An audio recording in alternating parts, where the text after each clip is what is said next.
ပြပါနဲ့ကွယ်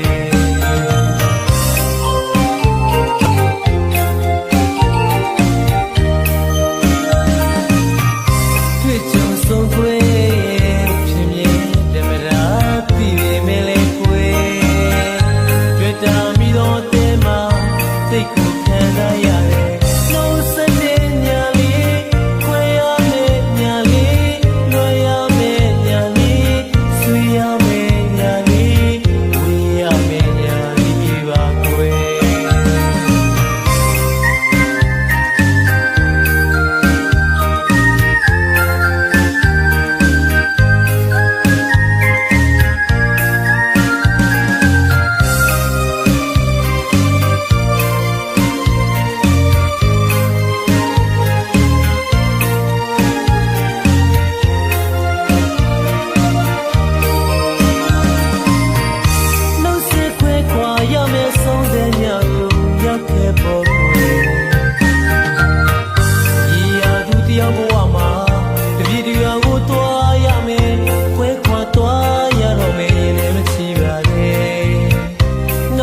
ပြန်များတွေ့ရင်မခင်တယ်လို့မကျင်တယ်လို့စိတ်သွားမှလာဝေ